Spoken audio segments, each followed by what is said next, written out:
কড়া গরমে বসিয়ে দিয়ে দিলাম সর্ষের তেল। অবশ্যই কড়াটা গরম হয়ে যাওয়ার পরেই দিয়ে দেব মুঠো ভরে গোটা গোটা রসুন। রসুনটা একটু ভাজা হলেই দিয়ে দেব কুচো চিংড়ি মুঠো ভরে।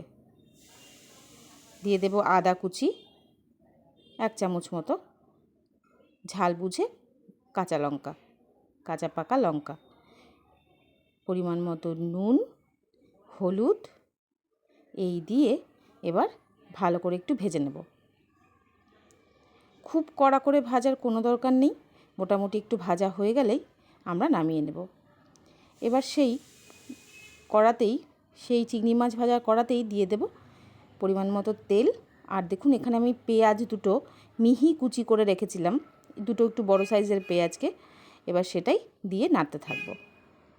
পেঁয়াজের কালার চেঞ্জ হয়ে গেলেই দিয়ে দেব একটা টমেটো কুচি।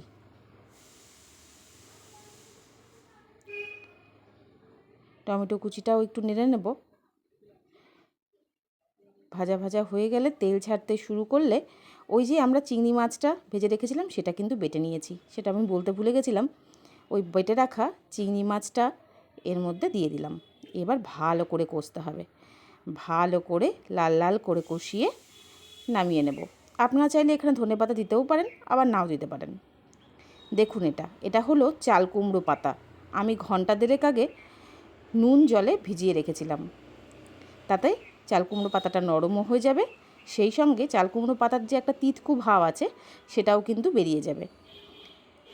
দেখুন জলের রঙটাও কিন্তু চেঞ্জ হয়ে গেছে, চাল কুমড়ো পাতার তিতকু ভাবটা বেরিয়ে গেছে। এবার এটাকে হালকা হাতে জল নিংড়ে তুলে নেব। ভালো করে মোটামুটি জলটা নিংড়াতে হবে, আবার দেখবেন যেন পাতাগুলো ছিঁড়ে না যায়। এবার দেখুন আমি কি করে ভাজটা করছি। চাল কুমড়ো পাতাটা একটু ছেঁড়া ফাটা থাকলেও চিন্তার কোনো কারণ নেই, দুটো করে পাতা দিয়ে দেবেন, হয়ে যাবে। কেনা পাতা তো সবসময় কি আর ঠিকঠাক পাওয়া যায়। এইবার দেখুন ভাজটা মাঝখানে পুর দিয়ে দুপাশ ভাজ করে ওপর মাথার দুটো পাশেও ভাজ করে দিয়ে দেব। ভাজটা আপনারা একটু খুব ভালো করে লক্ষ্য করুন, কারণ মুখে বলে এটা কিন্তু বোঝানো যাবে না খুব একটা। দুটো পাতা দিয়ে তার মাঝখানে পুর দিয়ে দেব, চিংড়ি মাছের পুরটা। এই পুরটা দিয়ে দুটো পাশ ভাজ করে তারপরে সাইডটা ভালো করে মুড়ে দেব, যেন বেরিয়ে না যায়। ব্যাস এইভাবেই আমি আস্তে আস্তে সবগুলো বড়া কিন্তু গড়ে নেব। গড়া হয়ে গেছে, এবার চলুন একটা ব্যাটার বানাই। নিয়ে নিয়েছি 1 চামচ কর্নফ্লাওয়ার, 1 চামচ বেসন, 3 চামচ ময়দা আর 2 চামচ চালের গুঁড়ো। এই দিয়ে ব্যাটারটা গড়ে নেব। একটা বাসনে দিয়ে দিয়েছি স্বাদ মতো নুন, সঙ্গে হলুদ। এই দিয়ে একটু প্রথমে শুকনো উপকরণগুলো মাখিয়ে নিয়ে দিয়ে দেব প্রয়োজন মতো কাঁচা লঙ্কা বাটা। যদিও এটা বাটা না, থেতো করা বললেই ভালো হয়, আলসেমো আর কিছুই না। তারপরে পরিমাণ মতো জল দিয়ে এটাকে কিন্তু আমরা গুলে নেব। খুব পাতলা করবেন না, তাহলে বড়ার গায়ে ভালো করে পুরটা লাগবে না। আবার খুব ঘনও রাখবেন না, একটা মিডিয়াম ঘনত্বের, দেখুন এইরকম মিডিয়াম ঘনত্বের একটা ব্যাটার গুলব। তাতে চাল কুমড়ো পাতাগুলোর গায়ে খুব ভালো করে ব্যাটারটা লাগবে। কড়াতে সাদা তেল গরম করতে দিয়ে দিলাম। এবার বড়াগুলো এর মধ্যে চুবিয়ে আমরা ওই গরম তেলে ফেলবো।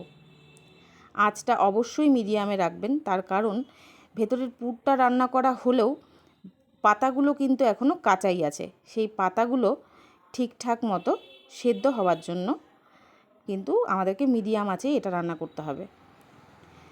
বড়াগুলো এখন লেগে লেগে আছে ঠিক কথাই, যত ভাজা হবে তত ছেড়ে ছেড়ে আসবে, চিন্তার কোনো কারণ নেই।